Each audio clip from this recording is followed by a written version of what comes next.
अभय जी, आप गौरव जी की हर बात का जवाब जरूर दीजिएगा और अवस्थी जी की बात का भी जवाब देंगे। अगर अगर 10 सेकंड मिल जाए हाँ, सिर्फ, सही है। प्लीज प्लीज बोलिए। धन्यवाद। बोलिए।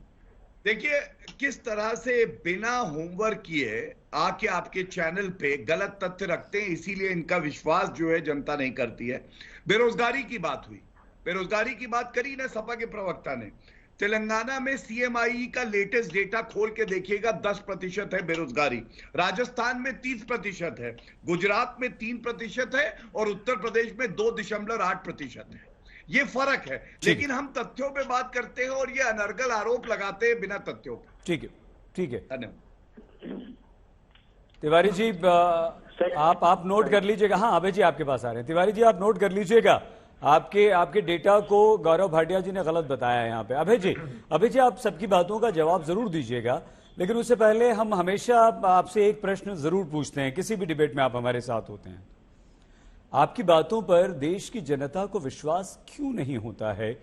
वो सबसे पुरानी कांग्रेस पार्टी, सबसे ज्यादा समय देश की सत्ता, राज्यों की सत्ता में रही पार्टी पर देश के लोगों का अविश्वास क्यों? देखिए सैयद जी, बहुत साधारण सा इसका जवाब है।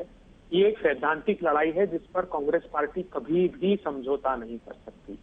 हमने भारत वर्ष के जो विभिन्न भाषा, भूषा, भेषज, धर्म, संस्कृति, संस्कार के लोग हैं, उनको सबको साथ रखने के लिए बहुलतावाद पर आस्था व्यक्त की है। हम भी भारतीय जनता पार्टी की तरह सत्ता की भूख में सिर्फ बहुसंख्यकवाद की अगर बात करते तो ये देश आगे नहीं बढ़ सकता, जिसका परिणाम देख रहे हैं। आज बहुत स्वस्थ बहस है, इसलिए सिर्फ मैं छोटे से साक्ष्यों पर प्रकाश डालना चाहता हूँ। अग्निजेश जी ने भी अच्छी बातें कही, गौरव भाटिया जी ने भी बहुत सैद्धांतिक बातें कही।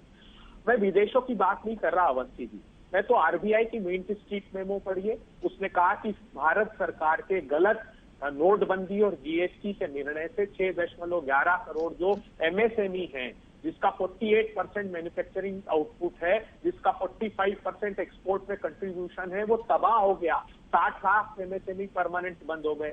एनएसएसओ ने इस कोविड की महामारी के पहले बताया था कि 70 वर्ष बाद ऐसा हुआ है। कंजम्पशन एक्सपेंडिचर का जो डेटा दिया था कि 580 रुपए प्रति माह एक ग्रामीण व्यक्ति खर्च कर रहा है अपने खाने पर, जो 70 साल बाद हुआ। एनएसएसओ ने ही अपनी रिपोर्ट में बताया था कि 45 वर्षों की भीषणतम बेरोजगारी परोस दी गई है। Parliamentary standing committee on commerce ने क्या आरोप लगाया मोदी सरकार में? पर मोदी सरकार ने सिर्फ चीन को सरहदें ही पार नहीं कराई, व्यवसाय की सारी हदें पार कराकर पूरे एमएसएमई पर आघात किया। जो एक साइकिल इंडस्ट्री का तो ऐसा उदाहरण दिया कि एक साल में 58% तक अनाधिकृत रूप से ज्यादा इंपोर्ट चाइना से कर दिया। तो जो आजाद भारत के इतिहास का सबसे अधिक इंपोर्ट करके एमएसएमई को तबाह कर दिया।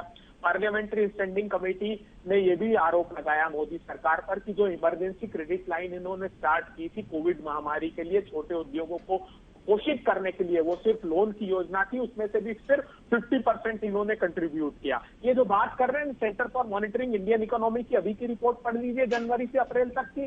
4.8 करोड़ लोगों को काम मांगने पर काम नहीं मिला और जो लेबर फोर्स पार्टिसिपेशन रेशो हमारा 47% था 2015-16 में, वो घटकर 39% हो गया। राज्य दर राज्य आप देख लीजिए। और ये सारा आरोप केंद्र सरकार पर इसलिए है क्योंकि केंद्र सरकार के गलत निर्णयों के कारण या आर्थिक परिस्थितियां की दुर्गति बनी और कोविड महामारी की आड़ में मच चुकी है। आरबीआई की रिपोर्ट देखिए, उन्होंने कहा कि बैंक की क्रेडिट ग्रोथ 58 साल के सबसे निचले स्तर पर गई कोविड की महामारी से पहले। खुद फाइनेंस मिनिस्ट्री ने बताया कि 8 क्वार्टर से लगातार जीडीपी भारत की गिर रही थी, वो भी कोविड महामारी से पहले। और अग्निजेश जी, डब्ल्यूएचओ ने तो मौत के आंकड़े छुपाने का तक आरोप भारत की सरकार पर लगाया। तिल-तिल कर हिंदुस्तान के लोग मरे क्योंकि आपने ऑक्सीजन मैपिंग नहीं की, क्योंकि आपने मेडिसिन की व्यवस्था नहीं की। आपको याद है प्रधानमंत्री जी ने तो वर्ल्ड इकोनॉमिक फोरम पर घोषणा कर दी थी 29 जनवरी को कि हमने एंडेमिक कर दिया है, जबकि पूरा विश्व कह रहा था कि अमेरिका के तीसरे 3 महीने बाद सेकंड वेव आएगी जिसके परिणाम घातक होंगे। लेकिन 5 राज्यों की चुनाव की भूख ऐसी भारतीय जनता पार्टी के सर पर सवार थी कि उसने भारत को मौत की आगोश में छोड़ दिया। भूख मिटाने के लिए। तिवारी जी के बाद गौरव जी, तिवारी जी, अग्निजेश जी, ऐसा सही थी, ऐसा नहीं, आखिरी 10 सेकंड, ऐसा नहीं है भारतीय जनता पार्टी के नरेंद्र मोदी जी के प्रधानमंत्री बनने के बाद अधिनायकवाद में जीते ही जीते हैं। मध्य प्रदेश ये हारे, छत्तीसगढ़ ये हारे, राजस्थान ये हारे, पंजाब ये हारे, बिहार ये हारे, दिल्ली ये हारे, उड़ीसा ये हारे, केरला ये हारे, पुदुचेरी ये हारे, तमिलनाडु ये हारे, बहुत सारे प्रांत भारत में हारे। तो ये भ्रम दूर रखिए। और उत्तर प्रदेश में भी बहन जी अगर साथ नहीं देती 121 सीटों पर बहन जी के साथ तालमेल मिलकर, हम नहीं थे रेस में, लेकिन समाजवादी पार्टी समाप्त कीजिए प्लीज। वहां समाजवादी पार्टी की हार उस केमिस्ट्री के कारण तय की है जो मैथमेटिक्स आपको दिखाई दे रहा है। घनश्याम तिवारी जी, आपको लगता है कि एक राजनीतिक दल के तौर पर जिस तरह की रणनीति होनी चाहिए, लोगों के बीच में अपने मुद्दे रखने चाहिए, जो काम संगठन को करना चाहिए, उसमें कहीं ना कहीं समाजवादी पार्टी जो है वो बीजेपी से पीछे है और समाजवादी पार्टी के नेताओं, उनके संगठन की जो शक्ति है वो आप पर भारी पड़ती है। और धीरे धीरे आज की कार्यकारिणी के संबोधन के बाद और वहां से निकले 30 से 40 साल की बात के बाद लगता यह है कि आपको अब और मेहनत करनी पड़ेगी, अगर हां तो कैसे? 2-3 बातें कहूंगा। पहली बात तो आपके सवाल में दम है। उत्तर प्रदेश के चुनाव में अकेले अखिलेश यादव जी के नेतृत्व में भारतीय जनता पार्टी के खिलाफ उनके 18 मुख्यमंत्री, प्रधानमंत्री, अमित शाह, जेपी नड्डा और हजारों करोड़ की संपत्ति और मीडिया समर्थन के खिलाफ समाजवादी पार्टी को लगभग 3 करोड़ वोट मिले। भारतीय जनता पार्टी को 3 करोड़ 80 लाख वोट मिले। अभी जिस उपचुनाव में कहा गया कि साइकिल पंचर हो गई, भारतीय जनता पार्टी को लगभग 41% वोट मिले और समाजवादी पार्टी को उन 2 बाई पोल्स में 39% वोट मिले। भारतीय जनता पार्टी के खिलाफ इस उपचुनाव में 58% वोट ने वोट किया। जानते हैं क्यों? इसलिए नहीं कि ये कमजोर हैं, क्योंकि आपका आम दर्शक अब ये जानने लगा है कि अच्छे दिन कभी नहीं आएंगे, झूठ बोला गया था। जानने लगा है काला धन अगर किसी के पास है तो इनके पूंजीपतियों के पास है, वो कभी नहीं आएगा, झूठ बोला गया था।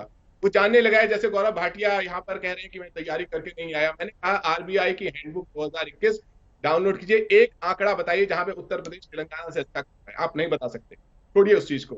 आप कहते हैं उत्तर प्रदेश में बेरोजगारी नहीं है। 1 करोड़ 24 लाख जो रेलवे के युवा थे, जो जिनको 3 साल से आपके 3 रेल मंत्री ने बहकाया, झूठ बोला, उनमें से 75 लाख उत्तर प्रदेश से आते, तेलंगाना से आते थे। तो ये धोखा देना कि उत्तर प्रदेश में बेरोजगारी कम है तेलंगाना से, कितने लोग तेलंगाना से आके उत्तर प्रदेश में काम कर रहे हैं और कितने लोग उत्तर प्रदेश से जाके तेलंगाना में काम कर रहे हैं। ये धोखा देना कि कोरोना में कोई मौतें नहीं हुई, ऑक्सीजन की कमी से नहीं हुई। जब WHO ने कहा कि 47 मिलियन से ज्यादा मौतें हुई तो आप लोग अवाक रह गए। उससे पहले आप कह रहे थे WHO ने हमें सर्टिफिकेट दिया कि उत्तर प्रदेश में जहां लाशें बह रही थी। अगर धोखेबाजी ताकत का पैमाना है तो हमारा संगठन कमजोर है।